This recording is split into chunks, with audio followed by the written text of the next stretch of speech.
International student हुँदै पनि घर किन्न मिल्छ कि मिल्दैन? घर किन्नु चाहिँ मिल्छ, short and sweet answer. But as an international student who at one point you were an international student, अहिले त हुनुहुन्न, के छ त च्यालेन्जेसहरू बिजनेसमा चाहिँ 12 जनाको टिमलाई चाहिँ म्यानेज गर्नको लागि? How excited are you team members होइन? तपाईँ जस्तै चाहिँ होइन म चाहिँ यो कम्पनीलाई चाहिँ नेक्स्ट लेभलमा लैजान्छु भन्ने किसिमको चाहिँ त्यो मोटिभेसन छ कि छैन? हजुर, के छ त त्यहाँ? च्यालेन्जेस चाहिँ अनलिमिटेड, बट त्यही च्यालेन्जेस चाहिँ मन परेर नै म अन्टरप्रेन्योरसिपमा लागेको हो. I think the biggest challenge मलाई लाग्ने भनेको चाहिँ टु मेक मेरो टिमलाई happy from a business owners perspective. Hidden कस्टहरू धेरै हुन्छ, कम्प्लायन्सदेखि लिएर एफसिएलाई तिर्ने, business insurance, VAT, corporation tax, accountancy, marketing, यो कुराहरू त तपाईँले विचार नगरिकन हाल्नुभयो भने चाहिँ अब त्यही हो, खाल्टोमै गयो. त्यही भएर मैले एन्करेज गर्ने भनेको चाहिँ हाम्रो इन्टरनेसनल स्टुडेन्ट्स दाजुभाइ दिदीबहिनी हो यो क्षेत्रमा लाग्नुहुन्छ अथवा एनी अन्टरप्रेन्योरल फिल्डमा लाग्नुहुन्छ भने चाहिँ हाम फाल्नु भएन. एकदमै ड्यु डिलिजेन्स, रिसर्च. नेपालबाट बाहिर जाने विद्यार्थीहरू समग्रमा, बाहिर भन्नुको मतलब आजको दिन युके हुनसक्छ, क्यानाडा हुनसक्छ, अस्ट्रेलिया, स्टेट्स, जुनसुकै देश पनि हुनसक्छ. त्यो विद्यार्थीको हकमा बेलायत बसेर सफल व्यवसाय चलाएको 2 वर्षमा you have done a million भन्दा माथिको टर्नओभर. हजुर, होइन? You have a team of dozens of people working together. I think you do carry a lot of experience, knowledge, होइन? हजुर.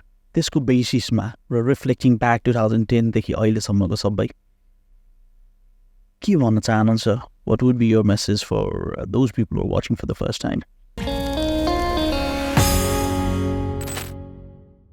Those watching this podcast for the first time, this is Ganesh Khadka podcast, and आज चाहिँ हामीसँग किरण गुरुङजी हुनुहुन्छ.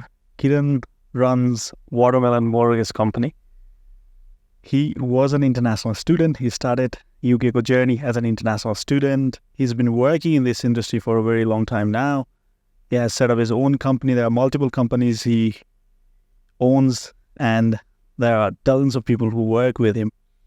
Together, आज चाहिँ सर्वप्रथम तपाईलाई म यो पोडकास्टमा स्वागत गर्न चाहन्छु. Thank you Ganeshji, it's been a pleasure coming here. आजको लागि एकदमै एक्साइटेड छु. अलिकति मेरो पर्सनल जर्नी र अलिकति इन्सपिरेसन पनि अब कसैलाई दिन पायो भने आई थिङ्क धेरै ठुलो सहयोग हुन्छ. Definitely. In this podcast, we aim to share your story. Story since 2010. हजुर. There's a 10 मा तपाईँ आउनुभयो, and then down the line, now you have set up your own company, multiple companyहरू छ. यसको जर्नी चाहिँ हामी those people who are watching it for the first time, तपाईँले आफ्नो कम्पनीको इन्ट्रोड्युस गर्नु पर्यो भने चाहिँ कसरी गर्नुहुन्छ? हजुर, currently I am the founder and managing director of Watermelon Mortgages Limited. That's my primary company. Second company भनेको चाहिँ अहिले हामीले रिसेन्टली स्थापना गरेको वाटरमेलन लेटिङ्स. सो यो दुईवटा कम्पनी रन गरिरहेको छ अहिले. सो दुईवटा ब्रान्चेस छ हाम्रो अहिले अल्सर्ट र फार्नब्रोमा. अहिले हामी 12 जना छौँ. We have a very hungry young motivated team. अनि मैले त्यही हो प्रायः जस्तो सकेसम्म चाहिँ अलिकति इन्टरनेसनल स्टुडेन्ट्सलाई नै एन्करेज गरिरहेको छु यो फिल्डमा आउने. And some of my team members are actually ex-international students as well. So आजको पोडकास्टमा चाहिँ I plan to delve deeper into your mortgage industry and how हाम्रो भ्युवर्सहरूले चाहिँ फ्युचरमा एउटा करियर प्रोस्पेक्ट पनि यो लिन सक्छ भन्ने त्यो कुरामा चाहिँ I'm very excited to share. Definitely. त्यति भनिरहँदा I want to take you back to 2010. हजुर. 2010 मा जुन तपाईँ इन्टरनेसनल स्टुडेन्ट आजभन्दा 13 वर्ष अगाडिको स्टोरी चाहिँ तपाईँबाट सुरु गर्न चाहन्छु. के सम्झिनुहुन्छ 2010 को परिस्थिति कस्तो थियो, and then how you jump into mortgage कम्पनीहरूमा कसरी काम गर्नुभयो initially, and then starting your own business, त्यसको च्यालेन्जेसहरू होइन? हजुर. र lot of people claim that UK is very difficult in terms of survival, in terms of doing business, होइन? but you've been doing nice. You've been doing well so far, right? Your journey चाहिँ there's a 10को पृष्ठभूमिमा बसेर हामी आजको पोडकास्टमा share गरौँ भन्न चाहन्छु। हजुर सो 2010मा सुरुवात भएको हो as an international student. So journey is starting way back from Pokhara, Nepal, मेरो home town. So as a young teenager, अब 18-19 त्यति around that age, अब चला बोकेर अब घर छोडेर हिँड्यो भनौँ न। सो त्यो बेलाको सिचुएसन चाहिँ जेनरली हेर्ने हो भने अलिकति टफ थियो कम्पेयर टु अहिलेको current climate from an international student perspective. I think main reason भनेको त्यो बेला चाहिँ when we applied to come as an international student, त्यो बेला चाहिँ we were promised a post-study route after graduating. So a lot of मेरो साथीहरू चाहिँ त्यो भावना लिएर आएको थियो, okay, let's continue our studies, bachelor's गरौँ, त्यसपछि graduate scheme or post-graduate एउटा राम्रो employment लिएर hopefully अब work permit लिएर अझै अगाडि बढौँ भन्ने सोच लिएर आएको। बट 2010मा आई थिङ्क है, I can't remember exactly rules change भएको थियो सायद। यो कुरा मलाई भन्दा नि तपाईँलाई इम्प्लिमेन्ट चाहिँ 2012बाट भयो। Okay, correction, 2012। सो अगेन मेरो ब्याच र त्यो बेला धेरै विद्यार्थीलाई चाहिँ एकदम डेट्रिमेन्टल इम्प्याक्ट परेको थियो, किन भन्दाखेरि प्लान्सहरू सबै डामाडोल भयो भनौँ न। So climate was very tough, but tough climateमा पनि धेरै अपर्च्युनिटिजहरू आउँदो रहेछ। मैले चाहिँ त्यस्तो फिल गर्यो किन। So what was your first job? त्यतिखेर आउँदाखेरि चाहिँ केबाट सुरु गर्नु? एकदम भेरी गुड क्वेसन है, एकदम मिठो क्वेसन। सो 2010मा फर्स्ट जब मेरो चाहिँ म्याकडोनल्ड्स, एकदम बिजी ड्राइभ थ्रु र was on थियो। It was in Farnborough, Hampshire. My campus was in Canary Wharf, London. So University of Sunderland London campus ma थियो। So commute gर्थेँ म Farnborough, so quite a long commute, but luckily अब 3 दिन मात्रै uni attend गर्न पर्थ्यो। So अरू दिन चाहिँ काम गर्न पायो।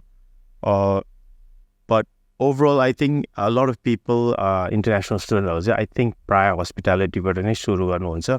But I feel that's a good start because every day तपाईँहरू एकदम exposed हुनुहुन्छ क्या, नयाँ मान्छे, नयाँ environment, एकदम fast pace मा। So I actually feel that's a good place to start यहाँको कल्चरमा भिज्नको लागि। दुःख त अब obviously दुःख त गर्नै पर्छ, सङ्घर्ष त गर्नै पर्छ जुनै देशमा पनि, युकेमा मात्रै होइन। Probably a lot of international students at this point of time are working in McDonald's, KFC, or something, and they may be thinking, I've done so much of studies there in Nepal, and so all of a sudden coming here and doing some kind of menial job, so गर्दाखेरि चाहिँ एक किसिमको frustration भएन तपाईँलाई? खासै भएन मलाई चाहिँ। I think it's how you तपाईँको पर्सपेक्टिभबाट भर पर्छ। सो माइन्ड सेटमा भर पर्छ। मैले चाहिँ त्यो चाहिँ एउटा अपर्च्युनिटी लियो। नेपालमा पनि मैले आफ्नै बिजनेस रन गर्थेँ। पहिला मेरो ट्रेनिङ कन्सल्टेन्सी थियो यो आर्मीको लागि। सो मैले इङ्ग्लिस म्याथहरू पढाउँथ्यो अनि भर्ती हुने केटाहरूलाई चाहिँ अब हामीले पिटिआईहरू हायर गरेर उहाँलाई कुदाउने दौडाउने एउटा फिट एन्ड प्रपर बनाउँथ्यो कि एउटा सिलेक्सन फेजको लागि। त्यो बिजनेस रन गरेको as a director. So suddenly यता आएर अब तपाईँले भन्नुभयो अब मिनियल जब एकदम पर्सपेक्टिभ नेगेटिभ तरिकाले हेर्नुभयो भने चाहिँ अब यो त काम नलाग्ने जब होइन, मिनिमम वेज दिइराखेको छ, दुःख पाइरहेको छ। इनिसियली थट्सहरू त त्यस्तो आउँछ नि, because a lot of people, even when I was an international student working in McDonald's or doing some of the jobs, सुरुमा चाहिँ कस्तो भने, because that is not to some extent related to your academic background or what you're studying. हजुर होइन? हजुर अनि And then you may feel like, okay, कहाँ फस्यो भन्ने जस्तो लाग्छ नि कुरा सायद कुनै बेला चाहिँ लाग्थ्यो पनि डेफिनेटली बट मेरो एक्सपेक्टेसन चाहिँ त्यस्तो थिएन सुरुमा अब तपाईँले एक्सपेक्टेसन म्यानेज गर्नु चाहिँ एकदम इम्पोर्टेन्ट लाग्छ मलाई चाहिँ मेरो एक्सपेक्टेसन चाहिँ कसरी हुन्छ म साथी बनाउने नेटवर्क बढाउने अनि यहाँको कल्चरमा भेज्ने यहाँको ल्याङ्ग्वेज छिटोभन्दा छिटो पिकअप गर्ने मेरो फोकस चाहिँ त्यतातिर भयो रादर देन ओहो यो काम साह्रै दुःख मेरो लेभल यति माथि मैले यति तलको काम गरेछ भन्दै त्यो सोचले चाहिँ मैले त्यति सानो मन गरिनँ भनौँ न मैले चाहिँ I actually used to enjoy maybe किनभने त्यहाँ गोर्खा कम्युनिटी निकै थियो त्यो बेला सो एउटा रमाइलो माहौल पनि थियो साथीभाइहरूसँग सँगै दुःख गरे पनि सँगै गफ गर्दै रमाइलो गर्दै काम गर्न पाउँदा त्यो एस्पेक्ट पनि थियो सायद त्यसले अलिकति हल्का गरे कि सायद है हजुर So when did you start this mortgage चाहिँ कहाँबाट चाहिँ चिपिनु गर्नुभयो चाहिँ all of a sudden from McDonald to correct mortgageको जर्नीतिर जाउँ आई थिङ्क त्यो जर्नीमा जानु अगाडि चाहिँ म तपाईँलाई अलिकति बिचको कहानी पनि भन्छु किनभने मैले मोर्गेज कम्पनी जोइन गरेको 2015-16 हो सो अबाउट 5-6 years त अब फुल टाइम म्याकडोनल्डमै त गरेन मैले भेरी इन्ट्रेस्टिङ मेरो when I was based in London actually मैले के गरेँ भन्दाखेरि I used to work for एउटा स्टाफिङ एजेन्सी वे हामीले चाहिँ ब्याङ्क्वेटिङ हस्पिटालिटी बार टेन्डिङ त्यो स्टाफको लागि रिक्रुटमेन्ट जस्तो थियो भनौँ न सो म चाहिँ एउटा स्टाफ थियो हस्पिटालिटी स्टाफ बट त्यो रिक्रुटमेन्ट त्यो स्टाफिङ एजेन्सीले चाहिँ हामीलाई चाहिँ एभ्री डे एभ्री विक भनौँ न मल्टिपल भेन्युज चाहिँ अनलाइन सिस्टममा बुक गर्न दिन्थ्यो अनि हामीले आफै चुज गर्न पाउँथ्यो कि कहाँ काम गर्ने आज त्यो चाहिँ मलाई चाहिँ एकदमै फ्यान्टास्टिक लाग्यो वाइ बिकज फ्लेक्सिबिलिटी एकदमै थियो तपाईँको आवर्सको पनि तपाईँले चुज गर्न पाउने तपाईँकै निड्स अनुसार टाइमिङ तपाईँकै निड्स अनुसार भइहाल्यो कसरी ट्युसन युनिसँग मिलाउने अनि अर्को एकदम इम्पोर्टेन्ट कुरा भनेको चाहिँ एभ्री डे म नयाँ भेन्यूमा जान्थ्यो नि त अनि नयाँ भेन्यूमा गएपछि नयाँ स्टाफ भेटिन्थ्यो कि so every day it was like मेरो चाहिँ आई ओपनर हुन्थ्यो कि त्यो बेला चाहिँ आई थिङ्क मेरो अहिलेको मोर्गेज फेजमा जति मैले सफलता लिन सकेछ नि मलाई चाहिँ त्यो बिचको 5-6 वर्षको वर्ल्ड वाइड एक्सपोजर पाएको थियो नि त्यसले धेरै सहयोग गर्यो किनभने हामी जहिले पनि अब काममा एउटा फिक्स ठाउँमा काम गऱ्यो भने चाहिँ दिमाग एकदम डल हुन्छ त्यो काममा जति नै प्रगति गर्नु भयो भने इन्भाइरोमेन्ट एउटै हुन्छ टिममेट एउटै हुन्छ कुरा एउटै हुन्छ कि आज नि त्यही भोलि नि त्यही सो अलिकति ग्रोथ होला त्यनी तपाईँको एउटा अम्ब्रेला मुनि बाँचिरहेको जस्तो फिल हुन्थ्यो कि त्यनी वान्स मैले म्याकडोनल्ड छोडेर त्यो स्टाफिङ एजेन्सीमा गएँ नि हामी all sorts of यो एकदम फेमस भेन्यूजमा काम गर्न पाउँथ्यो क्या हामीले टावर अफ लन्डन यो 5-star hotels national history museum Tate Modern British museums all this famous land साइट्समा चाहिँ हामीले एक्सेस पाएर प्राइभेट एक्सक्लुसिभ डिनर्सहरू गर्थ्यो कि नर्मली यहाँ ब्रिटिस कल्चरमा चाहिँ त्यस्तो रहेछ उहाँहरूले चाहिँ अब एउटा corporate dinner conference wedding banqueting केही छ भने चाहिँ rather than just going to standard hotel उहाँहरूले चाहिँ यस्तो फेमस भेन्युजलाई चाहिँ डेमा चाहिँ उहाँहरूले टुरिस्टलाई नर्मल म्युजियम खोल्थ्यो राति भएपछि चाहिँ एउटा ब्याङ्क्वेटिङ डिनर सेटअप गर्थ्यो कि उहाँहरूले त्यहाँ गएर चाहिँ हामी काम गर्नु पर्थ्यो त्यहाँ काम गर्नुको लागि फेरि यु मिट पिपल किन त्यो स्टाफिङमा काम गर्नेहरू चाहिँ सबै संसारभरिको एकदमै खतरा प्रोफेसनल्सहरू रहेछ क्या बाहिरबाट हेर्दा चाहिँ सबैजना बारटेन्डर ब्याङ्क्वेटिङ स्टाफ हस्पिटालिटी स्टाफ भनेर देखिन्थ्यो जब उहाँहरूसँग कुरा गर्दै गयो नि कोही साइन्टिस्ट कोही आफ्नो कन्ट्रीको सर्जन कोही प्रोफेसनल कोही मर्डर डिटेक्टिभ कोही कहिले नसुनेको कहानीहरू सुनि अनि एभ्री डे नयाँ एक्सपोजर केमा पायो भने चाहिँ एउटा डचको केटी भेट्छ फेरि अर्को पेरु एउटा भेनेजुएला सो कहिले नसुनेको देशको मान्छे भेट्न पायो अनि उहाँहरूसँग इन्टरेक्ट गर्दा चाहिँ ओहो यस्तो ठुलो संसार रहेछ है बाहिर हाम्रो नर्मल हेमिस्फियर भन्दा पनि अर्कै दुनियाँ रहेछ त्योतिर गएँ क्या सो एभ्री टाइम हामी नयाँ भेन्यूमा जान्छ मैले चाहिँ एउटा अपर्च्युनिटी लिन्थेँ क्या आज चाहिँ म नयाँ देशको मान्छेलाई साथी बनाउँछु है भन्दै त्यो एक्सपोजरले चाहिँ मलाई चाहिँ यो मोर्गेज फिल्डमा जाँदा चाहिँ केमा हेल्प गर्यो भन्दाखेरि म जुनै क्लायन्टसँग पनि अब चाहिँ मजाले कनेक्ट हुन सक्यो भनौँ न किनभने मलाई अलिकति स्पेनिस पनि बोल्न आयो अलिकति इटालियन पनि बोल्न आयो अ बिट अफ हुन्छ नि कनेक्सन पावर दियो सो आजभोलि मेरो नर्मल अब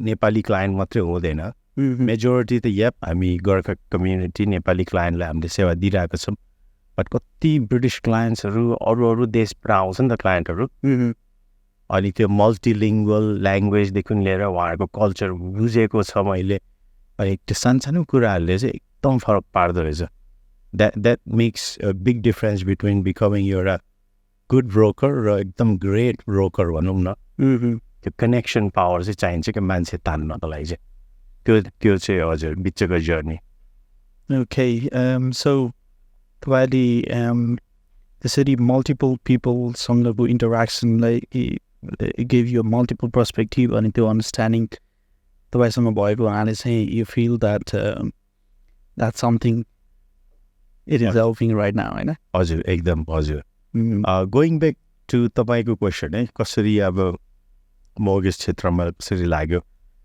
त्यो बेला चाहिँ फेरि इन्टरनेसनल स्टुडेन्ट्सहरू प्रायः जस्तो आई डोन्ट नो मेरो ब्याचमा देखेको चाहिँ धेरै जस्तो चाहिँ हस्पिटालिटीमै कन्टिन्यू गर्नुभयो किनभने एज अ स्टुडेन्ट उहाँलाई फ्लेक्सिबल जब भनेको हस्पिटालिटीले दिन्थ्यो अनि के देख्यो ट्रेन्ड भन्दाखेरि उहाँहरू चाहिँ त्यही होटल त्यही कर्पोरेट त्यही हस्पिटालिटी सेटिङमा चाहिँ उहाँहरूले चाहिँ प्रमोसन चेस गरे क्या सो मसँग अलरेडी एक्सपिरियन्स छ मैले यत्रो वर्ष काम गऱ्यो म्यारियट हिल्टन सभोय वाट एभर अब चाहिँ म सुपरभाइजरतिर जान्छु म म्यानेजमेन्ट रोलतिर जान्छु भनेर कतिले त्यसरी वर्क पर्मिट निकाल्नुभयो कसरी त्यसरी ल्याडर क्लाइम्ब गर्नुभयो बट मैले चाहिँ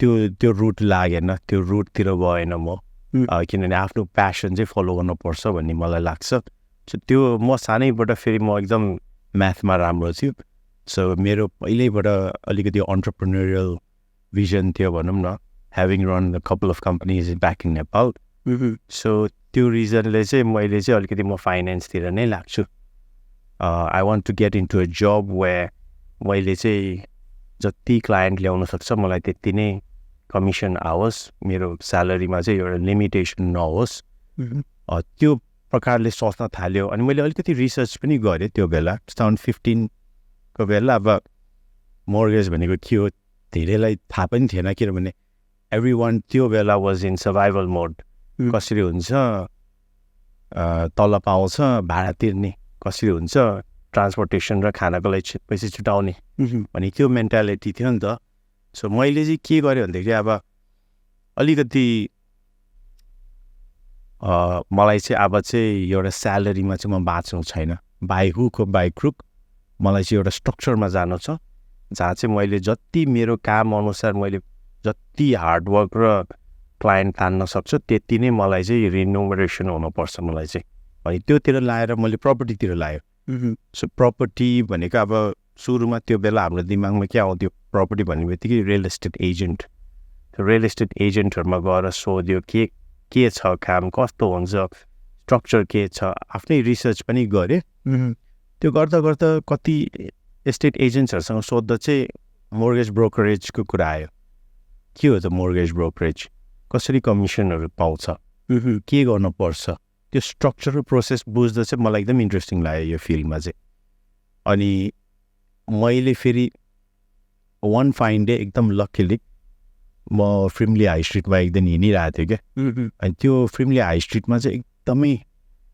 ठुलो नामी कम्पनी रहेछ त्यो बेला होइन अहिले पनि छ जस बट उहाँहरू चाहिँ एकदम जाइगेन्टिक कम्पनी त्यो एरियामा फ्रिमली हाई स्ट्रिटमा चाहिँ ठुलो कालो बोर्ड थियो क्या डरलाग्दो मेन हाई स्ट्रिटमा चोकमा कालो बोर्ड एकदमै ठुलो अफिस सिसा भएको अनि यसो हेऱ्यो कि मैले त्यहाँ नाम पनि देख्यो भने माइकल अशर मोर्गेज सर्भिसेस गराएको यसो एउटा रहर लाग्यो है अनि मैले त्यो स्ट्रिटमा हिँड्दा चाहिँ मैले यसो विन्डोमा गएर हेरेँ भित्र हेरेको सबै प्रोफेसनल 3 पिस सुट लाज होइन क्याल्भिन क्लाइन येलो बसको साइडमा ल्यापटप बोके छ एकदम वाउ म पनि यस्तो हुनु पाएँ यो त खतरा जब हो मलाई चाहिँ त्यो एउटा इन्ट्रेस्ट आयो भनौँ न त्यसपछि चाहिँ अनि मलाई त्यो बोर्ड र झ्यालबाट हेर्दा चाहिँ मलाई एकदमै मेरो एटेन्सन लिएको चाहिँ के हो भन्दाखेरि 2-4वटा नेपाली स्टाफ देखेँ है चाहिँ मलाई चाहिँ अब चाहिँ होइन म जसरी हुन्छ उहाँहरूसँग कनेक्ट भएर म बुझ्छु म पनि छिर्छु यो कम्पनीमा भनी त्यसरी चाहिँ मेरो सुरुवात भएको हो त्यसपछि त अब धेरै कहानीहरू छ है बट अल्टिमेटली अब त्यति सजिलो चाहिँ हुँदैन बिइङ एन इन्टरनेसनल स्टुडेन्ट अनि भिजा रिस्ट्रिक्सन्स यताउति के थियो है सो अब इट वाजन्ट इजी त्यति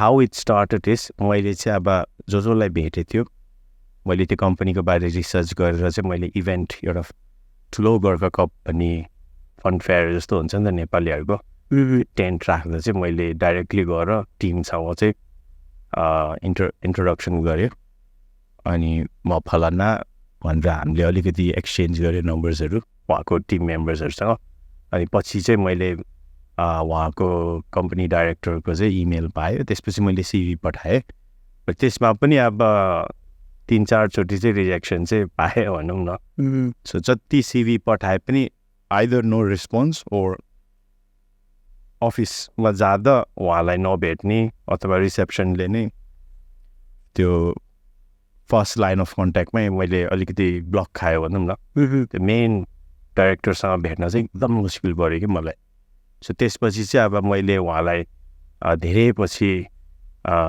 फलो गरेँ इभेन्टहरूमा पर्सनल टच राखेँ उहाँलाई अलिकति अब मख पारेर हुन्छ कि अब उहाँलाई तारिफ गरेर हुन्छ कि उहाँसँग एउटा कनेक्सन जस्तो राखेँ अनि पछि मैले रिक्वेस्ट गरेँ होइन म चाहिँ तपाईँको कम्पनीमा एकदम ठुलो रहर छ जोइन गर्नु मलाई पैसाको मतलब छैन म फ्रीमै काम गर्छु भनेको थियो अनि त्यसपछि चाहिँ अचक्क पऱ्यो किनभने प्रायः जस्तो चाहिँ अब ब्रिटिस काउन्टर पार्ट्सहरूले चाहिँ पहिल्यै पैसा तोक्छ क्या फेरि क्वालिफिकेसन हुँदैन उहाँहरूसँग फेरि मलाई यस्तो चाहियो मलाई बेनिफिट यस्तो चाहियो मेरो वर्किङ आवर यस्तो हुनुपर्छ मेरो घरमा यस्तो छ विभिन्न राख्ने अब उहाँले मलाई देख्दैछु म छक्क पऱ्यो है यसको अलरेडी क्वालिफिकेसन एकदमै धेरै छ यसको मास्टर्स गरिसकेको मान्छे अनि उहाँले चाहिँ फ्रीमा गर्छु भन्दा ऊ अलिक छक्क पऱ्यो उहाँ चाहिँ अनि मैले भने तपाईँ जुन लेभलमा छ म तपाईँलाई चाहिँ नेक्स्ट लेभल पुऱ्याउन सक्छु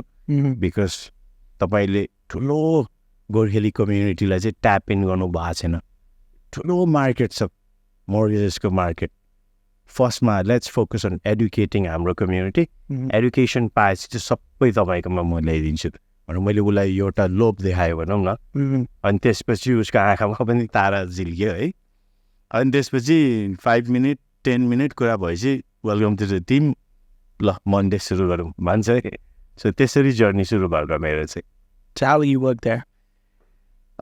सो जर्नी त्यसमा पनि lots of ups and down किनभने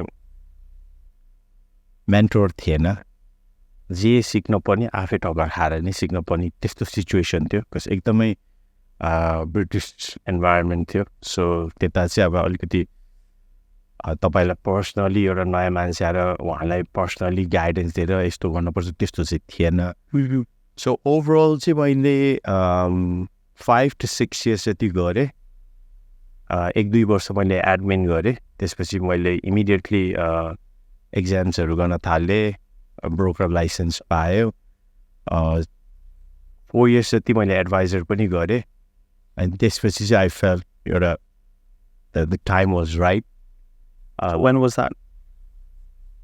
That was 2021 मा सो 2 वर्ष अगाडि चाहिँ मैले उहाँलाई चाहिँ भने मेरो प्लान्स यस्तो छ with all due respect, and एकदम appreciative छु. We'll always be in contact you'll always be my mentor.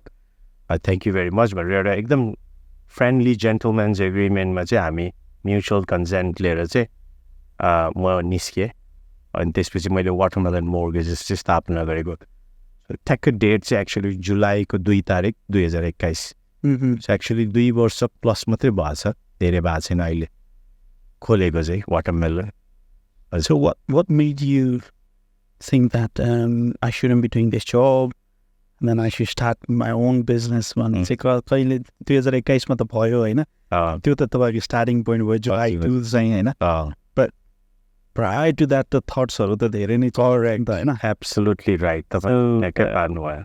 कसरी चाहिँ त्यो जर्नीलाई चाहिँ अब I mean as of now, as of today you're success होइन, एक लेभलको सक्सेस लेभलमा तपाईँ पुग्नु आएछ. द्याट डजन्ट मिन द्याट सबैको त्यही हुन्छ भनेर पनि भन्न सकिँदैन होइन.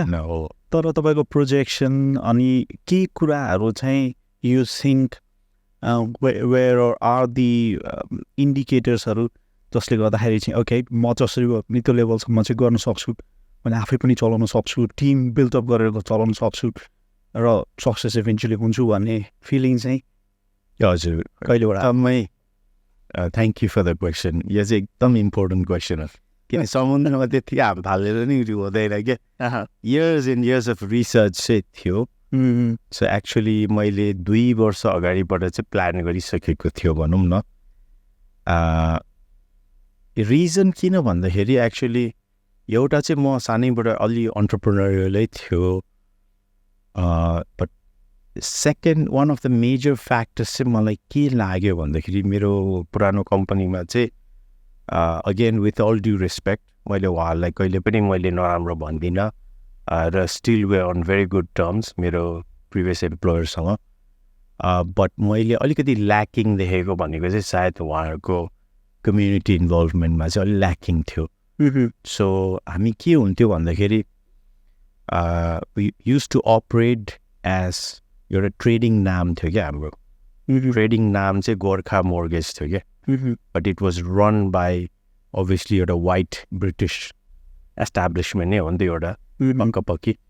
मलाई चाहिँ कति इयर्ससम्म उहाँलाई एकदम पुस गर्यो. अब आफ्नो लागि पनि कमिसन पाउनको लागि मैले विभिन्न ठाउँमा गएर एडुकेसन अथवा अब क्लायन्टहरू ल्याउने अथवा कम्युनिटीमा इङ्गेज हुने धेरै काम उहाँहरूको नाममा गरेँ.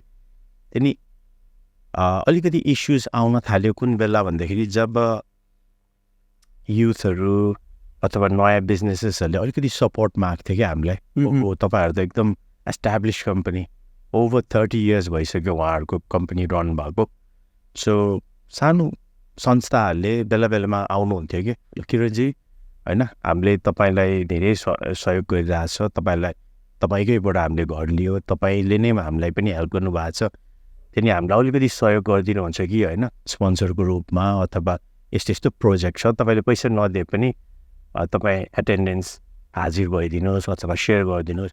मलाई चाहिँ त्यस्तो एकदमै मेरो स्ट्रङ इथोस र एउटा कल्चर एउटा गिभ ब्याक गर्नुपर्छ भन्ने त्यो भावना थियो कि ममा चाहिँ. अनि मलाई चाहिँ एकदम डिसपोइन्ट लाग्थ्यो. मैले यो कुरा जहिले पनि उहाँहरूलाई गएर यो कुरा राख्दा चाहिँ एकदम हेजिटेन्ट अथवा अलि मुख खुम्च्याउने अथवा अलिकति हुन्छ नि. मलाई चाहिँ कतै न कतै चाहिँ फिल भयो क्या. के फिल भयो भनेदेखि नाम चाहिँ गोर्खा मोर्गेज राखेछ है, यो त कम्प्लिट एउटा नेपालीको ब्रान्ड आइडेन्टिटी हो नि त एउटा गोर्खा भनेको त. सो नाम राखेछ गोर्खा मोर्गेज, नाम मात्रै हो. बट हुन्छ नि कम्युनिटीलाई अलिकति ल्याक अफ एफर्ट देख्यो भनौँ न त्यसमा चाहिँ. अनि कति कुरामा चाहिँ चित्त बुझेन मलाई. मैले के गर्न पऱ्यो भन्दाखेरि आफ्नै खल्टीबाट पैसा निकालेर कति धेरै ठाउँमा चाहिँ मैले ओके अब संस्था समाजहरूसँग त एउटा रिलेसन त मैले राख्नु पऱ्यो भविष्यको लागि भए पनि. सो कति इभेन्टहरूमा अथवा ठाउँ अथवा व्यक्ति अथवा नयाँ संस्था स्टार्टअप्स युथ इन्भल्भमेन्ट प्रोजेक्ट्सहरूमा चाहिँ अब 1 तोला सुन पनि दियो आफ्नो गल्तीबाट. मलाई चाहिँ के फिल हुन्थ्यो नि यो त कम्पनीले गर्नुपर्ने काम किन मैले इन्डिभिजुअल एउटा इम्प्लोइले गरिरहेछ भने मलाई चाहिँ त्यसमा अलिकति कति कुराहरू चित्त बुझेन भनौँ न. So that's when I decided होइन म नै नेपाली हो, म नै एउटा गोर्खाली फ्यामिलीबाट आएको, वाइ किन अरू एउटा ब्रिटिस नेसनल एउटा वाइट ब्रिटिस मान्छेले किन गोर्खाको नाम चलाएर यत्रो मार्केट खाइरहेछ भने why can't it be me भने त्यो हिसाबले पनि मैले अलिकति प्लानिङ सुरु गरेँ। बट प्लानिङ गर्नु चाहिँ एकदम गाह्रो छ, किनभने बिजनेस प्लान बनाउनु चाहिँ इट्स नट इजी। 2 वर्ष लाग्यो मलाई प्रपर प्लानिङ है। तपाईँको एभ्री सिङ्गल कस्ट एनालाइज गर्नुपर्छ तपाईँले, बिकज एज एन इम्प्लोइ तपाईँले सबै कस्ट याद गरेको हुँदैन, but from a business owners perspective hidden कस्टहरू धेरै हुन्छ, कम्प्लायन्सदेखि लिएर एफसिएलाई तिर्ने, business insurance, VAT, corporation tax, accountancy, marketing, यो कुराहरू त तपाईँले विचार नगरिकन हाल्नुभयो भने चाहिँ अब त्यही हो, खाल्टोमै गयो। त्यही भएर मैले एन्करेज गर्ने भनेको चाहिँ या हाम्रो इन्टरनेसनल स्टुडेन्ट्स दाजुभाइ दिदीबहिनी हो यो क्षेत्रमा लाग्नुहुन्छ अथवा एनी अन्टरप्रेन्योरल फिल्डमा लाग्नुहुन्छ भने चाहिँ हाम फाल्नु भएन। एकदमै ड्यु डिलिजेन्स रिसर्च, र मेरो केसमा इट टुक मी 2 years। 2 yearsभित्र यति धेरै रिसर्च, तपाईँको प्रोजेक्सन्स, त्यो प्रोजेक्सनमा पनि फेरि ग्रस कति, नेट कति, डिडक्सन कति, लास्टमा गोजीमा आउने कति, त्यो बुझेर तपाईँको ब्रान्डिङदेखि लिएर तपाईँको नामदेखि लिएर तपाईँको कलर डिजाइन, तपाईँले कुन तरिकाले, अब बिजनेसमा हामीले धेरै कुरा पढेको थियो कि एक्चुअली मैले कति धेरै कुराहरू एकाडेमिक्समा पढेको कुरा चाहिँ लागु भयो कि यो फिल्ड त्यो 2 वर्षको प्लानिङ फेसमा, त्यो चाहिँ एकदम इन्ट्रेस्टिङ लाग्छ। लाइक एस्पेसली मैले लिडरसिपको थियोरिजहरू एकदमै धेरै पढ्थेँ कि पहिला, अनि लिडरसिपको थियोरिजले चाहिँ एकदमै अहिले यो कम्पनीलाई चाहिँ धेरै अगाडि पुर्याउनुमा चाहिँ केमा हेल्प गर्यो भन्दाखेरि हामीले लिडरसिप मोडल्सहरू पढ्थ्यो, अनि प्रोज एन्ड कन, कुन बेला सर्कमस्टान्समा कस्तो लिडरसिप ट्रेट्सहरू चल्ने। मैले one of the key point मेरो लिडरसिपको डिग्रीबाट सिकेको भनेको चाहिँ एकदम एडेप्टिभ हुनुपर्ने रहेछ कि लिडर भएपछि चाहिँ, किनभने हरेक इन्डिभिजुअलको त डिफ्रेन्ट मन छ नि त, उनीहरूको the way they think and act is completely different. अनि कमन मिस्टेक भनेको चाहिँ नर्मली एउटा लिडरको चाहिँ एउटा सर्टन ट्रेट हुन्छ कि कम्प्लिट टोटालिटेरियन हुन्छ, अथोरिटेटिभ हुन्छ, कि कम्प्लिटली डेमोक्रेटिक हुन्छ क्या। फेरि मैले के सिक्यो भन्दाखेरि हरेक इन्डिभिजुअलसँग डिफ्रेन्ट टाइप अफ लिडरसिप प्रयोग गर्नुपर्ने रहेछ क्या। सो त्यो एउटा इक्जाम्पल हो है, त्यो प्लानिङ फेसमै छु म है। सो अर्को एकदम इम्पोर्टेन्ट कुरा चाहिँ मैले के सिकेको थियो भन्दाखेरि मैले एमबिए फाइनेन्स गरेको थियो, त्यसमा चाहिँ एमबिएमा चाहिँ हामीलाई सिकाउँथ्यो कि एकदमै if you want to be आफ्नो इन्डस्ट्रीको top of the top game चेन्जरै हुने भए चाहिँ दुईवटा मेन बाटो थियो अरे कि route. Either you focus on differentiation, चाहिँ कम्प्लिटली मार्केटमा कसैले नदेखेको प्रडक्ट एन्ड सर्भिसेस ल्याउनु पऱ्यो, ओर उहाँहरूले चाहिँ के भन्थ्यो नि कि कस्टको लिडर बन्नु पऱ्यो अरे क्या। सो मतलब प्रडक्ट्स एन्ड सर्भिसेसमा डोन्ट फोकस, जस्ट जे छ अरूले जे गरिरहेको छ त्यही गर, त्यही अरूले जति कस्टमा गरेछ मैले चाहिँ सबसे सस्तो कस्टमा चलाउनु पऱ्यो क्या। अनि मेजोरिटी अफ कम्पनीज चाहिँ जहिले नि बिचमा हुन्छ अरे क्या, दे ट्राई टु ब्यालेन्स भनौँ न, अलिकति फरक पनि हुनुपर्छ, कस्ट पनि रिड्युस गर्न सक्छ, बट नाइदर हियर न देयर हुन्छ क्या। त्यसमा फोकस गरेँ क्या मैले। सो मेरो एम चाहिँ नाउ आइदर म कस्टमा नम्बर 1 हुनु पऱ्यो कि I need to be completely different अनि भयो नि त। सो म चाहिँ त्यो डिफ्रेन्सिएसन पाथमा गएँ क्या।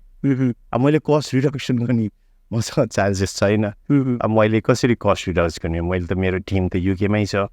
कोर डिफ्रेन्सिएसन चाहिँ के हो? कोर डिफ्रेन्सिएसन चाहिँ मैले जुन त्यो 4 yearsमा मैले पत्ता लगाउन खोज्यो, किनकि मैले 4-5 वर्ष एज एन एडभाइजर रोल गरेँ नि त, त्यो बेला चाहिँ मैले थाहा पाएँ कि मार्केटमा के ल्याकिङ रहेछ भनेर। कोर डिफ्रेन्सिएसन भनेको चाहिँ एक्चुअली जति नै हाम्रो 95% अफ हाई स्ट्रिट ब्रोकर्स हुन्छ नि, उहाँहरूले गर्ने चाहिँ मैले के बुझ्यो भन्दाखेरि everyone is doing the same job, which is एउटा मान्छे आउँछ एडभाइस दिन्छ, तपाईँले केसहरू गर्नुहुन्छ, बट त्यो डिफ्रेन्सिएसन चाहिँ त्यो 5%मा रहेछ, जसले चाहिँ एकदमै स्पेसलिस्ट केसेसहरू गर्ने, कसैले छुन नखोजेको केसहरू चाहिँ जसले त्यो रुल्सहरूलाई लिगली एक्सप्लोइट गर्न सक्छ नि, त्यो डिफ्रेन्सिएटिङ फ्याक्टर रहेछ क्या।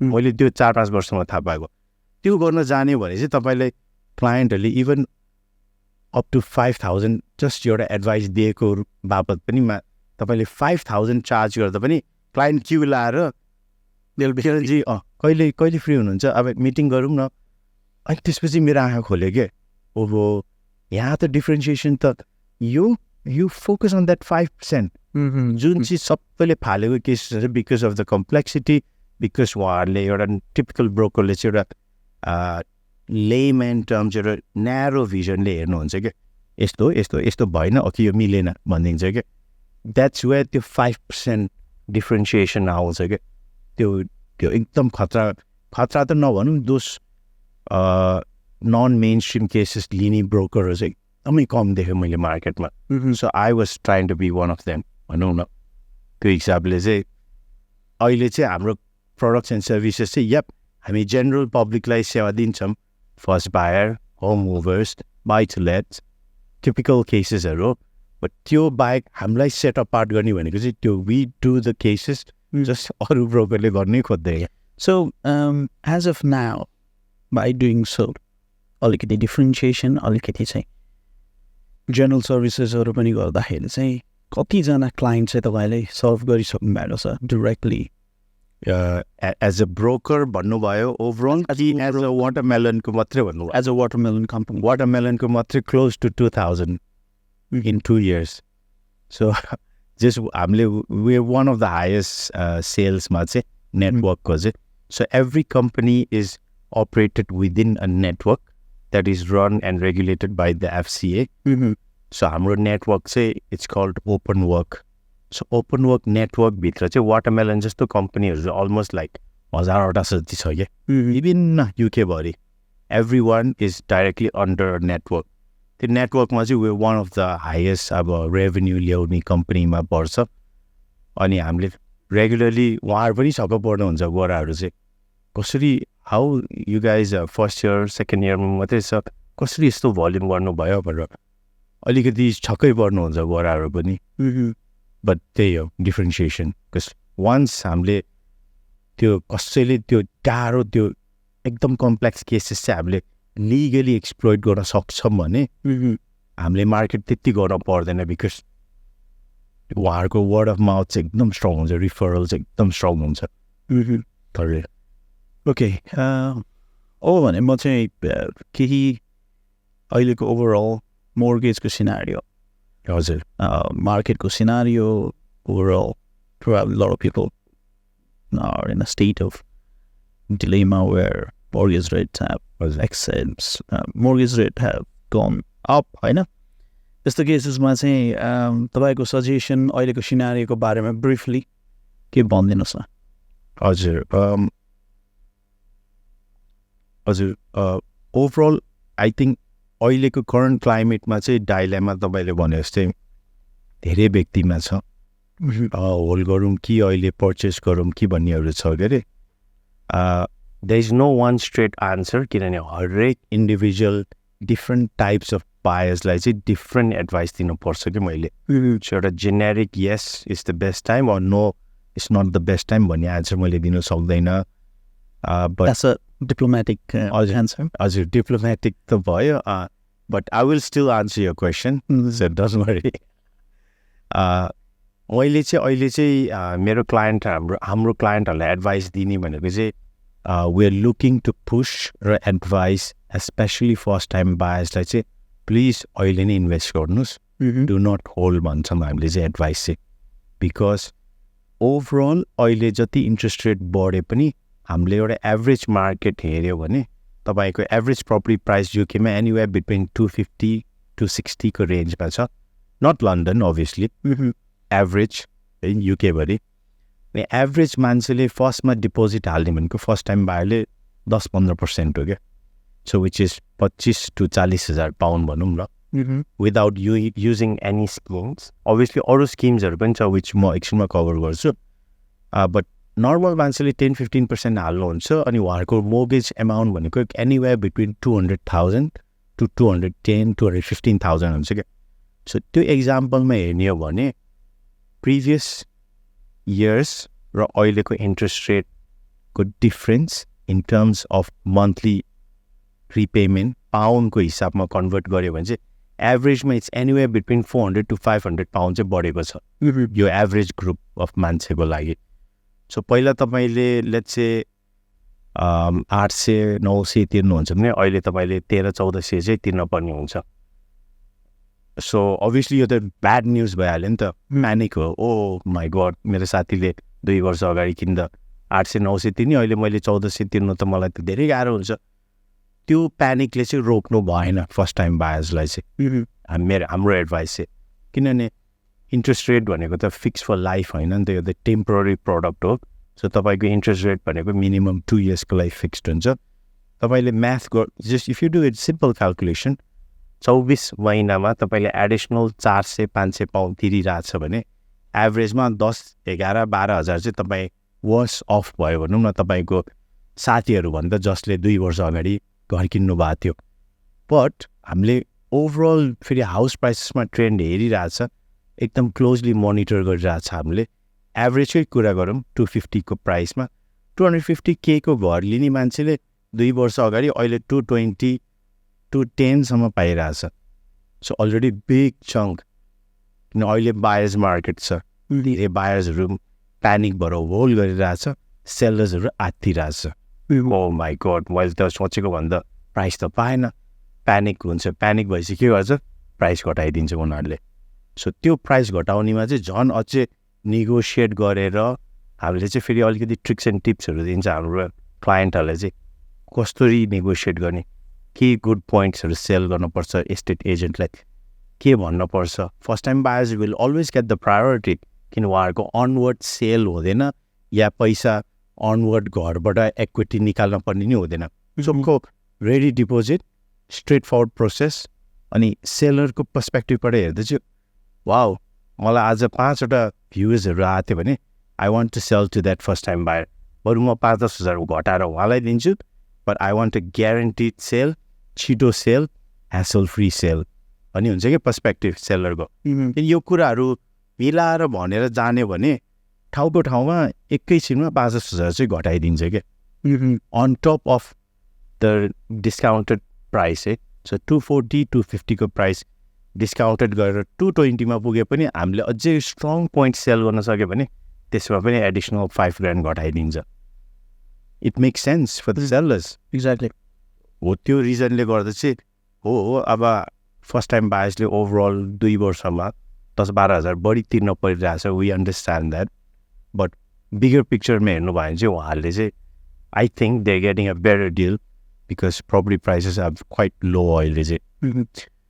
आजको यो पोडकास्टमा विशेष गरी I presume most of our viewers will be international students or already in the UK or potential नेपालबाट हेर्ने हजुर हुन सक्नुहुन्छ. र टु सम एक्सटेन्ट यी कुराहरू चाहिँ धेरै कुराहरू चाहिँ त्यति समझमा नआउन सक्छ.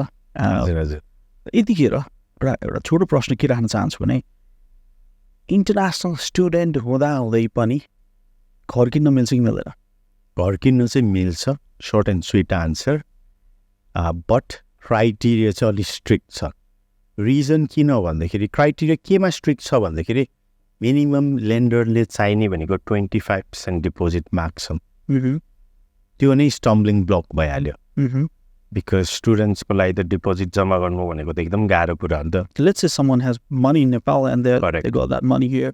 त्यो भयो नि पायो. Chunk of deposit 6 महिनामा चाहिँ तपाईँको लो 50,000 चाहिँ डिपोजिट गर्न सक्यो and then they still have a valid visa for a couple of years.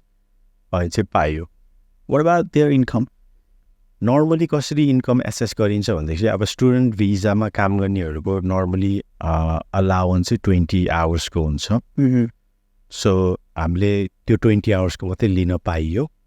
However अहिले चाहिँ क्लाइन्टहरू कस्तो आछ भन्दाखेरि मेजोरिटीले स्टुडेन्ट हुँदा नै किन्न चाहिँ आँट्दैन कि अहिले. कम्प्लिट जिरो नै छ हाम्रो एप्लिकेसन. ओके, त्यो भन्दा अलिकति फर्दर जाउँ. Correct. Those who are already in graduate visa, Correct. or those who are in a skilled visa. Correct. Work visa मा चाहिँ they प्रायः जसोको चाहिँ कपल पनि हुनुहुन्छ हजुर and they have a decent income, at least 20-25 हजारको जागिर छ. दुईजनाको त 70,000 हुँदाखेरि त इन्टु कति हान्ने हो? जस्ट एभरेजमा टाइम्स 4.5 बट अभियसली मोर्गेज पाउने फ्याक्टर्सहरू भनेपछि एउटा इन्कम तपाईँले भन्नुभयो एउटा कमिटमेन्ट एउटा एज र लोकेसन अनि एउटा डिपोजिटको पर्सेन्टेज यो 5वटा फ्याक्टर्सलाई चाहिँ हामीले अफोर्डेबिलिटी क्यालकुलेटरमा हालेर तपाईँको give or take 4.5 times income annual gross combined स्यालेरीको चाहिँ आउँछ but going back to the point student भिजामै हुने मान्छेले किन्न पायो हाउएभर उहाँहरूको बेफाइदा भनेको चाहिँ इन्कम एसेसमेन्ट गर्ने बेलामा चाहिँ 20 आवरको स्यालेरी मात्रै लिने भयो सो मैले इन्करेज गर्दिनँ स्टुडेन्ट भिजामा भएको व्यक्तिहरूलाई मैले चाहिँ जब उहाँहरू ग्रेजुएट स्किममा जानुहुन्छ पोस्ट स्टडी वर्क अथवा डिपेन्डेन्टले पनि फुल टाइम कन्ट्र्याक्ट समात्नु भएको छ त्यो बेला चाहिँ I feel is the perfect time Or someone who has recently joined as a skill route ma. Correct I know. And I think that's where the possibilities are. Correct अनि उहाँहरूको अब let's say spouse visa dependent छ भने fantastic फुल time काम गर्न पायो दुवैजनाको income assess गरिन्छ हामीले हाउएभर लेट्स से तपाईँको युआर नट प्यारेड अनि एक्लो इन्कमले साह्रो पर्यो त्यो पनि नट अ प्रब्लम दुईजना साथीले मिलेर किन्न पाइयो सो ए र बी दुवैजना ग्रेजुएट स्किममा छ वर्क पर्मिटमा छ हाइली स्किल्ड वा दुवैजनाले मिलेर 50-50 ओनरसिप गरेर किन्न पायो but the criteria remains the same 25% deposit चाहिँ पुरा गर्नै पर्छ द डिफिकल्ट पार्ट चाहिँ इन्कममा छैन मैले देखेको चाहिँ प्रायः मेरो कति क्लाइन्टहरू हुनुहुन्छ कतिले लिइ पनि सक्यो एक्चुअली पिएचडब्ल्यूमा हुनेहरूले घर लिएको पनि छ है बट प्रायः जस्तो चाहिँ मैले देखेको म्यारिड कपल्सहरू हुनुहुन्छ अनि इन्कममा कहिले पनि समस्यै छैन 25-30 हजार भए पनि द्याट्स मोर देन इनफ समस्या जहिले आउने भनेको चाहिँ 25% डिपोजिटमा आउँछ क्या प्रब्लम चाहिँ त्यसमा पनि एउटा ट्याकल गर्ने एउटा अल्टरनेटिभ स्किम छ म त्यसमा अलिकति जानकारी दिन चाहन्छु अल्टरनेटिभ स्किम चाहिँ पहिला सजिलो थियो गभर्मेन्टको हेल्प टु बाई स्किम थियो सिधै 20-40% चाहिँ डिपोजिट लमसम लिन्थ्यो 5 इयर्सको इन्ट्रेस्ट फ्री अब त्यो स्किम धेरैले प्रयोग गर्नुभयो पहिला चाहिँ पिएचडब्ल्यूमै भएको व्यक्तिहरूले लन्डनमा राम्रै घर 400-500K को घर पनि डिपोजिट बिग छङ गभर्मेन्टले आएपछि त उहाँले एटलिस्ट 100% ओनरसिप नभए नि पार्सल ओनरसिपमा त वान्स फुट अलरेडी प्रपर्टी ल्याडरमा भएपछि उहाँलाई सजिलो भयो सधैँ भाडा तिरिराख्नु परेन त्यो स्किम गयो है बट एटलिस्ट अहिले अल्टरनेटिभ स्किम अगेन यो स्किम धेरैले प्रयोग गरिरहेछ बुझ्नेहरूले यो चाहिँ सेयर्ड ओनरसिप भन्छ सेयर्ड ओनरसिप भनेको चाहिँ तपाईँले पार्सल ओनरसिप लिने एउटा घरको अनि डेभलपर यो चाहिँ नयाँ बिल्ड हुनैपर्छ फेरि it must be a new build अनि डेभलपरले तपाईँलाई पहिल्यै तोकेको हुन्छ whether you want to buy 25%, 50% or 75%. So तपाईँको बजेट अनुसार क्या बिकज नाउ तपाईँसँग धेरै डिपोजिट नभए पनि यो आँट्न मिल्छ क्या सो एक्जाम्पल दिन्छु है म एकदम लाटो हिसाबमा कुरा गर्नु हो भने अब चाहिँ 100,000 को घर छ अरे हाम्रो म्याथमा सजिलो हुनको लागि चाहिँ मैले 100,000 भनेको है 100K मा यतातिर त लन्डनतिर त गाह्रै छ बट अलिकति मिडल्यान्ड्सतिर एउटा एक्जाम्पलको लागि चाहिँ 100K तपाईँको प्रपर्टी प्राइस छ क्राइटेरिया इज द सेम 25% हाल्नुपर्छ अब 25,000 पाउन्ड छैन तपाईँसँग ल्याउनु पनि सक्नु भएन भनेपछि प्रब्लम के हुन्छ मान्छेले आश मर्छ भनौँ न ओहो म अब अरू आइएलआरै कुर्छु या ब्रिटिस सिटिजन भएपछि पछि किन्छु भन्ने सबैको सोच त्यता चाहिँ स्टप हुन्छ अनि कुरै गर्दैन क्या मोर्गेज घर किन्नेको कुरा बन्द भयो क्या त्यो भन्दा नि मैले रेकमेन्ड गर्ने भनेको चाहिँ अब तपाईँको क्राइटेरिया टु चेन्ज हुँदैन है ब्याङ्कले तपाईँको लागि क्राइटेरिया चेन्ज गर्दा the criteria is always the same visa ILR पक्का नभएसम्म 25% डिपोजिट माग्छ ब्याङ्कको पर्सपेक्टिभमा चाहिँ इनकेस उहाँको भिजा पछि गएर आइएलआरमा भएन भने कसले मेरो मोर्गेज तिर्छ त मलाई नि एउटा सिक्युरिटी चाहियो भनेर उहाँले चाहिँ उहाँहरूको पर्सपेक्टिभबाट सोचेर चाहिँ अलिकति नर्मल व्यक्ति 10-15% हाल्नुभन्दा तपाईँहरूले चाहिँ 25% हाल्नु What happens if someone will have to leave that house? So मानव आइएलआर भएन सेटलमेन्ट भएन अथवा at one point केही circumstances त्यस्तै पर्यो कि जसले गर्दाखेरि चाहिँ 25-30,000 लगानी हालेको घर छोड्नुपर्ने अवस्था आयो, जानुपर्ने अवस्था आयो भने ब्याङ्कलाई चाहिँ एज लङ एज तपाईँले मोर्गेज तिर्नुहुन्छ भने कम्प्लिट नो प्रब्लम, उहाँहरू तपाईँको घरमा आएर they will never come into your house. So as long as तपाईँले नेपालबाट एनीवे इन द कन्ट्रीबाट बन्दोबस्त मिलाएर तपाईँले लेट आउट गर्नु सकिन्छ एस्टेट एजेन्ट समातेर, तपाईँको साथीभाइले हेल्प गर्नु भएर त्यही रेन्टल इन्कमले तपाईँले मन्थली पेमेन्ट तिरिरहेछ भने इभेन्चुली तपाईँकै हुन्छ त्यो घर.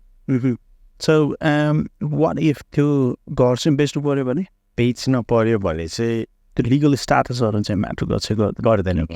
लिगल स्टेटस चाहिँ म्याटर गर्दैन. सेलमा चाहिँ तपाईँलाई सोलिसिटर चाहिन्छ अनि सबै डकुमेन्ट्सहरू चाहिँ अहिले अनलाइन फेस टु फेस जुमबाट भेरिफाई गर्न सकिन्छ. So not an issue. गरेको पनि छ. गोइङ ब्याक टु अहिलेको म त्यो सेयर ओनरसिपको अलिकति डिटेल अझै एक्सटेन्ड गर्छु है. चाहिँ इन्ट्रेस्ट छ होला. सो लेट्स से त्यो 100K मा you can afford 25,000 which is the criteria. I say you only got 5-10,000 मात्रै छ क्या. त्यसमा चाहिँ एटलिस्ट तपाईँले के गर्न सक्छ भन्दाखेरि you go on the 25% route or 50% route. त्यसमा गयो भने चाहिँ तपाईँले 100K को घर चाहिँ अब now you purchasing it for 50,000. अब सडनली तपाईँले 50,000 को 25% चाहिँ तपाईँले अफोर्ड गर्न सक्छ अरे क्या. सो बरु त्यो सिचुएसन चाहिँ is better for you because तपाईँले बरु घरै नलिएर सधैँभरि भाडामा रेन्ट लिएर रेन्ट तिरेको गर्नुभन्दा एटलिस्ट मैले सेयर्ड ओनरसिपमा एउटा 1 फुट इन द लेडर, मैले 100% ओन नगरे नि मैले 50% ओन गर्छु नि त. So that's gonna be way better off next couple of इयर्समा चाहिँ तपाईँको कपाल अफ इयर्समा ओभरअल घरको प्राइस बढ्ने बित्तिकै तपाईँको इक्विटी बढ्यो. त्यही इक्विटीलाई तपाईँले पछि निकालेर you can by back the remaining shares के त्यो घरको. सो तपाईँको 50% ओनरसिपबाट तपाईँले एभ्री कपाल अफ इयर्स चाहिँ रिमोर्गेज गरेर अलिकति पैसा निकाल्न मिल्छ क्या. तपाईँको प्राइस अलिकति बढेछ भने त्यही पैसाले फेरि you go back to your developer and you buy 50बाट 70, 75, 80, 85 इभेन्चुली एक दिन 100% विल बी योर्स. अब बिचमा तपाईँले सेल गर्छु भन्न पनि पायो. Okay. Fair enough. That was about share ownership, होइन? जसमा चाहिँ लिमिटेड पैसा छ अनि जसको इन्कमले त्यति धेरै भ्याउँदैन भने दोज आर द पोसिबिलिटिज अप्सन्सहरू छन् भन्ने कुराहरू आयो होइन किरणजी. यतिखेर चाहिँ म के टच गर्न चाहेँ भने चाहिँ now you handle dozen team मेम्बर्सहरू होइन. What are the challenges you face अनि टिम म्यानेजमेन्टको कुराहरू लिडरसिपको कुराहरू त केही भन्नु पनि भयो होइन. अब यो बिजनेसको एक्सपान्सन, बिजनेसको पोर्टफोलियोदेखि लिएर प्रडक्टको डिस्क्रिप्सन चाहिँ डिफ्रेन्ट पार्टमा छ. But as an international student who at one point you're an international student, अहिले त हुनुहुन्न, के छ त च्यालेन्जेसहरू बिजनेसमा चाहिँ 12जनाको टिमलाई चाहिँ म्यानेज गर्नको लागि? हाउ एक्साइटेड आर यो टिम मेम्बर्स होइन? तपाईँ जस्तै चाहिँ होइन म चाहिँ यो कम्पनीलाई चाहिँ नेक्स्ट लेभलमा लैजान्छु भन्ने किसिमको चाहिँ त्यो मोटिभेसन छ कि छैन? हजुर. के छ त त्यहाँ? च्यालेन्जेस चाहिँ अनलिमिटेड, बट त्यही च्यालेन्जेस चाहिँ मन परेर नै म अन्टरप्रेनरसिपमा लागेको हो. सो स्टेबिलिटी चाहिँ त्यति साह्रो हुँदैन बिजनेसमा चाहिँ. भोलाटाइल इन्भाइरोमेन्ट हुन्छ तपाईँको. I think the biggest challenge मलाई लाग्ने भनेको चाहिँ टु मेक मेरो टिमलाई ह्याप्पी. मैले क्लाइन्टलाई ह्याप्पी बनाउनु सक्छु, मैले मेरो सप्लायर्स, मेरो नेटवर्क, मेरो कम्प्लायन्स, मेरो अरू स्टेक होल्डर्स कम्पनीमा ह्याप्पी बनाउन सक्छु. बट सबसे गाह्रो ह्याप्पी बनाउने चाहिँ आफ्नै टिम हो. बिकज तपाईँको टिमले चाहिँ they expecting the high best for themselves and from you. So मैले एक दिन पनि म अलिकति इफ आइम नट एट 100% उनीहरूले फिल गरिहाल्छ क्या. सो त्यो बिगेस्ट च्यालेन्ज हो to always be at my 100%. म 100% भयो बल्ल उहाँहरूले पनि 100% दिन्छ. अनि टिम भनेको is made up of 12 different individual minds. 12वटा डिफ्रेन्ट चाइल्डहुड, उहाँहरूको आफ्नो आफ्नो जर्नी, हरेकको आफ्नो आफ्नो स्टोरी छ, दुःख सुख सङ्घर्ष सबै उहाँहरूसँग छ. सो 12जनाको रेस्पोन्सिबिलिटी, उहाँहरूको बेसिक निड्स, उहाँहरूको अप्रेजल, उहाँहरूको ग्रोथ, उहाँहरूको स्यालेरी प्याकेज, उहाँहरूको बेनिफिट प्याकेज, उहाँहरूको कति कुराहरू चाहिँ हेर्नुपर्ने हुन्छ. सबै मेरो सोल्डरमा आउँछ. मलाई चाहिँ त्यो बिगेस्ट च्यालेन्ज लाग्छ. बिजनेस ल्याउनु, अथवा मार्केटिङ गर्नु अथवा क्लायन्ट ल्याउनु भन्दा पनि टिमलाई एकदमै खुसी एकदमै ह्याप्पी बनाउनु चाहिँ मलाई चाहिँ बिगेस्ट च्यालेन्ज हो बट मलाई लाग्छ त्यो रिगार्ड्समा चाहिँ राम्रै भइरहेछ हाम्रो बिकज हाम्रो अलिकति युनिक सिस्टम छ है गणेशजी म अलिकति यो पनि टच गर्न चाहन्छु मोर्गेज फिल्ड चाहिँ ट्रेडिसनली कहिले पनि फ्रेन्चाइज मोडलमा अपरेट भएको छैन not that I know of maybe एक दुईवटाले गरेको छ होला आई डोन्ट नो त्यसले एस्पेसली हाम्रो कम्युनिटीमा चाहिँ स्टिल भेरी ट्रेडिसनल तरिकाले रन भइरहेको छ सो ट्रेडिसनल भनेको के हो भन्दाखेरि एउटा डाइरेक्टर एउटा ओनर हुन्छ उहाँको मेन भिजन भनेको कसरी हुन्छ पैसा धेरै कमाउने छोटकरीमा भन्नुपर्दा है सो के हुन्छ भन्दाखेरि ट्रेडिसनल सिस्टममा त्यो कसरी हुन्छ स्टाफ धेरै गरेर स्टाफले चाहिँ अझै धेरै क्लायन्ट ल्याउने मैले धेरै ब्रान्चेस खोल्ने अनि मेरो अगाडि धेरै मान्छे भयो भने मलाई सन्तोष हुन्छ अब मैले चाहिँ म चाहिँ सफल भएँ है त्यो ट्रेडिसनल एप्रोच मैले अलिकति चेन्ज गर्न खोजेछु क्या अहिले त्यो सिस्टम त्यही भएर हाम्रो कम्पनीलाई चाहिँ अलिक डिफ्रेन्टली हेर्छ बाहिरको भ्युवर्स र मार्केटले रिजन के हो भन्दाखेरि हामीले चाहिँ डे वानबाट नै हाम्रो हरेक टिम मेम्बर्सलाई चाहिँ ब्रिफ दिएको हुन्छ यो एउटा certain level of business hit गरेपछि उहाँहरू सेल्फ एम्प्लोइडमा जानुहुन्छ त्यसमा चाहिँ हेभी कमिसन स्ट्रक्चर हुन्छ सो गोइङ फ्रम एउटा स्यालेरी टु कमिसन टु अझै पनि कमिसन पछि पनि फेरि सेल्फ एम्प्लोइड कमिसन भनेको झन् next level self employed commission गएपछि फेरि it's like running your own business it's a hybrid model किनभने त्यो भनेको तपाईँले टोटल्ली जिरोबाट सबै त्यागेर जिरोबाट खोल्न नि परेन क्या त्यसपछि सेल्फ एम्प्लोइड पछि चाहिँ तपाईँले प्रुभ गर्न सक्यो भने चाहिँ तपाईँ चाहिँ एउटा बिजनेस ओनर हुन्छ बट वाटरमेलनको फ्रेन्चाइजी हुन्छ क्या सो हरेक मेरो एम्प्लोइजलाई चाहिँ डे वानबाट यो ब्रिफ दिएको भएर चाहिँ हरेक 12जनाको भिजनै त्यही छ कसरी हुन्छ I want to be the next वाटरमेलनको फ्रेन्चाइज ओनर उहाँहरूको सोचै त्यही छ क्या सो त्यसले चाहिँ के गर्छ भन्दाखेरि डे वानबाटै they are extra hungry extra motivated किनभने भविष्य चाहिँ उहाँहरूकै हो है यो मेरै कम्पनी है भनेर चलाउँछ कि उहाँहरूले आफै डे वानबाट अनि त्यो बेनिफिट कसले लिन्छ त क्लायन्टले लिन्छ किनभने हाम्रो क्लायन्टले जति बेला कल गरे नि त्यहाँ इगरनेस र हङ्गर चाहिँ छ कसरी हुन्छ यो क्लायन्टलाई चाहिँ best of the best service दिने विकेन्डमा हुन्छ कि राति हुन्छ कि 24 घन्टा होलिडे गएको बेला पनि हाम्रो वर्क लाइफ ब्यालेन्स चाहिँ त्यति राम्रो चाहिँ छैन I will be the first to admit हामी अलिकति वर्कहलिक्सहरू छ हाम्रो टिममा बट उहाँहरू किन त्यस्तो भएको भन्दाखेरि यो स्ट्रक्चरले चाहिँ उहाँहरूलाई चाहिँ एउटा भिजन दिएको छ क्या मैले पनि फ्युचरमा अन गर्न सक्छु है भनेर अनि हाम्रो अर्को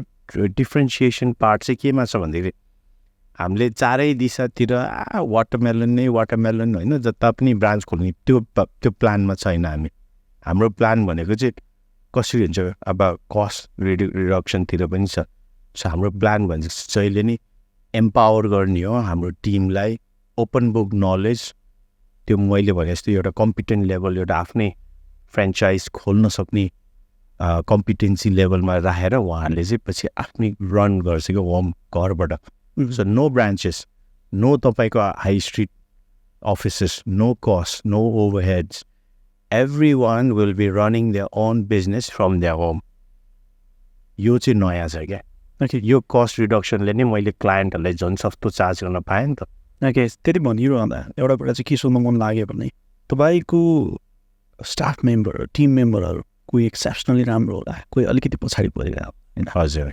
तपाईँको मनमा चाहिँ मेरो टिम मेम्बर चाहिँ कस्तो भइदिए हुन्थ्यो जस्तो लाग्छ गुड क्वेसन मलाई चाहिने भनेको चाहिँ एक्चुली यो इन्डस्ट्रीमा स्पेसिफिकली कस्तो टिम मेम्बर्स चाहिन्छ भन्दाखेरि एकदमै एक्स्ट्रोभर्ट ओपन माइन्डेड एकदमै बाहिर गएर सबैसँग नेटवर्क गर्न सक्ने एकदमै सोसल ह्युमन बिङ भएर उहाँहरूले चाहिँ किन यो इन्डस्ट्री नै त्यस्तो छ जति मान्छे तान्यो जति मान्छे ल्यायो जति सर्भिस गर्न सक्यो त्यही अनुसार बिजनेसको भोल्युम ल्याउने हो नि त सो त्यो चाहिँ one of the key aspect लाग्छ मलाई यो इन्डस्ट्रीमा यो इन्डस्ट्री प्लस जेनरली प्रपर्टीको इन्डस्ट्रीमा चाहिँ त्यो छ एउटा फिक्स स्यालेरीमा काम गर्ने मान्छे कमै हुन्छ यो प्रपर्टीको क्षेत्रमा सो मलाई चाहिँ त्यो मेरो टिममा चाहिँ अझै पनि त्यस्तो क्वालिटिज भइदियो भने झनै राम्रो भन्ने लाग्छ मलाई Probably someone is watching this video and thinks that okay किरणको हङ्गरनेस लेभल चाहिँ टु सम एक्सटेन्ट मसँग मिल्छ भने करेक्ट लाग्यो भने हजुर can they approach you yeah of course मैले what I'm doing at the moment is मैले स्पोन्सरसिप लाइसेन्सलाई एप्लाई गरिरहेको छ लाइक आई सेड मेरो कपाल अफ मेम्बर्स चाहिँ पहिला इन्टरनेसनल स्टुडेन्ट्स पनि थियो बट उहाँहरू चाहिँ अहिले छैन बट कति इमेल र म्यासेज चाहिँ आउँछ कि मलाई अझै पनि डाइरेक्टली स्टुडेन्ट्सबाट अनि उहाँहरूलाई चाहिँ मलाई अलिकति हेल्पलेस लाग्छ क्या कोही त अब मेरो अफिसमा आएर पनि एकदम राम्रो पोजिटिभ इन्टरभ्यू पनि दिनुभएको छ बट यो स्पोन्सरसिप लाइसेन्स नभएर चाहिँ मैले उहाँहरूलाई सहयोग गर्न सकेन सो अलिकति दुःख लाग्छ मलाई त्यो एस्पेक्टमा चाहिँ सो हाम्रो करेक्ट मैले एप्लाई चाहिँ गरेको छु स्पोन्सरसिप लाइसेन्सको लागि सो फ्युचरमा राइट क्यान्डिडेट छ हाम्रो एनर्जी हाम्रो भाइब र तपाईँले भने जस्तै अहिलेको क्वेसन थियो नि सिङ भयो अनि त्यस्तै व्यक्ति जो एकदम बाहिरबाट सोसल हुनसक्छ एक्स्ट्रोभर्टेड छ ओपन माइन्डेड छ भने चाहिँ उहाँहरूको लागि चाहिँ यो पर्फेक्ट हो यो प्लेटफर्म चाहिँ किरणको पनि त्यो ठुलो अफिसको बाहिर टङ्टकाएर कहिले चाहिँ यसरी किरणसँग काम गर्ने होला भन्ने हुन्छ होला होपफुली हजुर होइन हजुर त्यस्तो लेभलको मान्छे चाहियो हजुर करेक्ट होइन चाहेको चाहिँ त्यस्तो हो पनि सो यतिखेर I think we are towards the end of this podcast and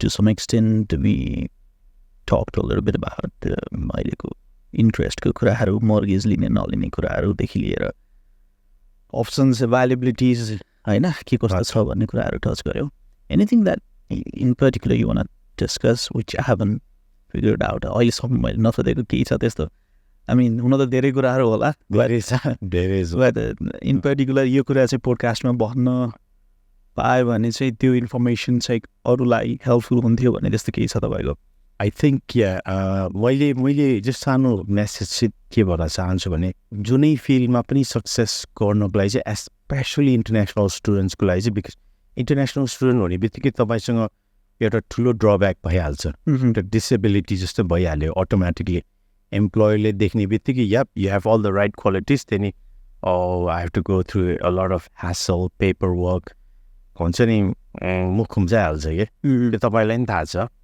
होइन हाम्रो भ्युवर्सलाई पनि कतिले एक्सपिरियन्स गर्छ करेक्ट त्यसमा चाहिँ मलाई चाहिँ के लाग्छ भन्दाखेरि स्टुडेन्ट्सहरूले चाहिँ लङ टर्म सोर्समा पढ्यो क्या मलाई चाहिँ द वे आई अप्रोच मेरो पुरानो एम्प्लोयर जसले मेरो लागि डोर ओपन गरिदियो नि मैले I went in there with an open mind र विथ ए जिरो एक्सपेक्टेसन मैले केही पाएँ भने बोनस हो बट म पहिल्यै एक्सपेक्टेसन चाहिँ म राख्दिनँ राखेँ भने आफै डिसपोइन्ट हुने हो सो मैले के गरेँ भन्दाखेरि म त यहाँ काम सिक्न आएको मलाई तलबै नदिनु म हाल डु एक्स्ट्रा आवर्स त्यस्तो भनिरहँदा त कतै एक्सप्लोइट पो भइनी हो कि भन्ने डर पनि त हुन्छ नि एक्सप्लोइट हुने नहुने तपाईँको हातमा हुन्छ आई थिङ्क इन्डिभिजुअलमा तपाईँले पहिल्यै ड्यु डिलिजेन्स गरिसक्नुभयो तपाईँलाई थाहा छ त्यो कम्पनीको कल्चर त्यो कम्पनीको डाइरेक्टर कस्तो छ अहिले त धेरै मिडियम छ नि त तपाईँले स्टडी गर्न सक्ने मार्केट रिसर्च गर्न सक्ने त्यसमा फस्यो भने आई वुड से तपाईँको ड्यु डिलिजेन्स अलिक कम भयो कि अथवा त्यसबाट पनि केही सिक्न सकिन्छ बट तपाईँले सिधै जानुहुन्छ अनि यु एक्सपेक्टिङ एउटा कम्प्लिट प्याकेज भनौँ न अनि तपाईँलाई पनि केही एक्स्ट्रा लिनु छ बट पर्सपेक्टिभ एम्प्लोयरकोबाट हेर्दा त तपाईँ त एडिसनल कस्ट भयो भने सो अलरेडी मलाई चाहिँ त्यसमा चाहिँ मेरो it what work for me is मैले चाहिँ उहाँलाई चाहिँ त्यसरी मन जितायो अनि त्यसले चाहिँ भविष्यमा धेरै सहयोग गर्यो मेरो ओपिनियन चाहिँ मलाई चाहिँ त्यस्तो लाग्छ सबैले एग्री गर्दैन होला सायद बट त्यो चाहिँ मलाई भन्नु थियो अलिकति यु हेभ टु अलिकति एक्स्ट्रा दिन तयार हुनुपर्छ क्या तपाईँ you can expect the same benefits as a home student भन्छु म चाहिँ अलिकति थोरै लेभरेज दिन सकियो कम्पनीलाई भने करेक्ट किनभने will definitely have higher chances of being employed or higher chances of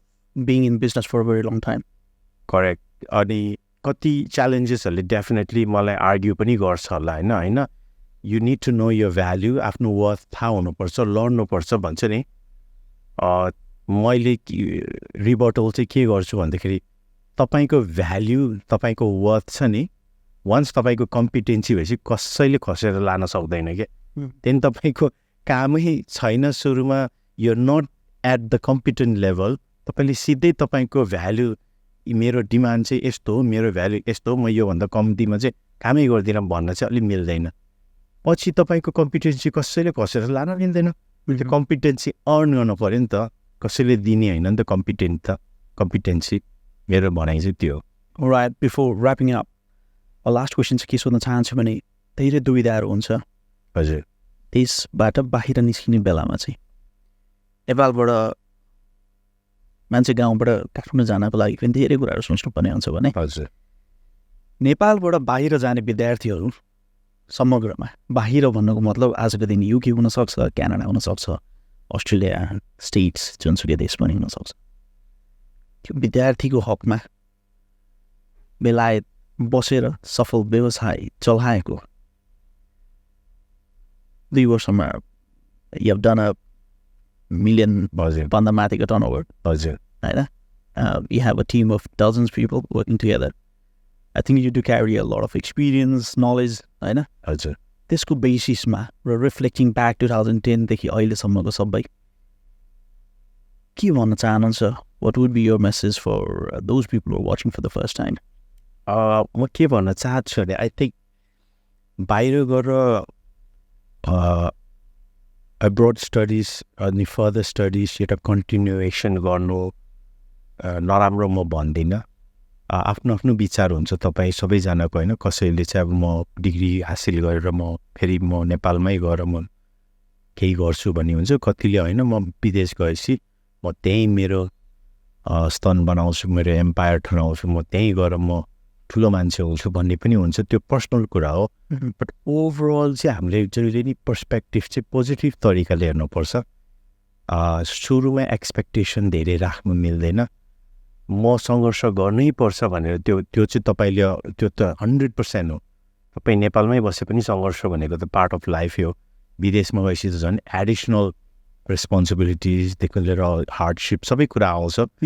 त्यो एभ्रिथिङ, त्यो एभ्री जर्नी भनेको त तपाईँलाई राम्रो ह्युमन बिङ, तपाईँलाई दह्रो बलियो एकदम धेरै नलेज र एक्सपिरियन्स दिने एउटा जर्नी हो नि त।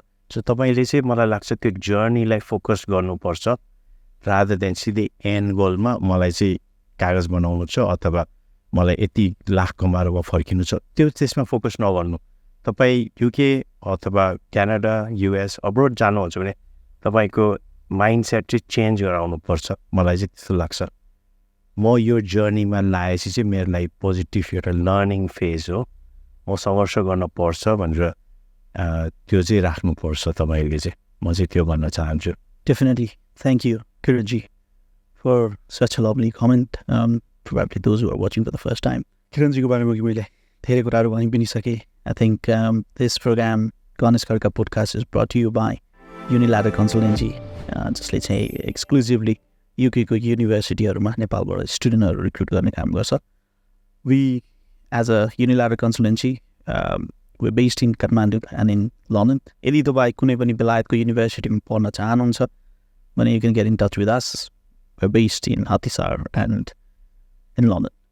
त्यति भन्दै आजको लागि यो पोडकास्टमा आइदिएर आफ्नो विचारहरू राखिदिनु भएकोमा तपाईँको व्यस्तता बावजुद पनि 12जना टिमलाई छोडेर आउनु भएको छ होइन. अनि you came from a very long way होइन, 2.5 hours ड्राइभबाट धेरै टाढोबाट यहाँ आइदिएर तपाईँको विचारहरू राखिदिनु भएकोमा किरणजीलाई फेरि पनि धन्यवाद र I wish you all the best for your वाटरमेलनको जर्नी होइन.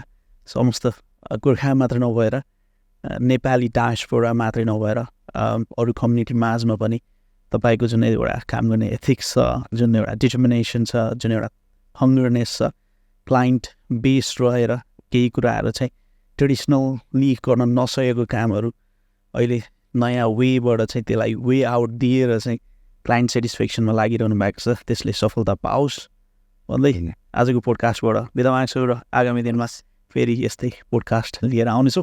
तबसम्मको लागि टेक्निकली साथ दिनुहुने गणेश दाहालजीलाई पनि धन्यवाद दिँदै आजको लागि हामी बिदा माग्छौँ. Thank you. Thank you.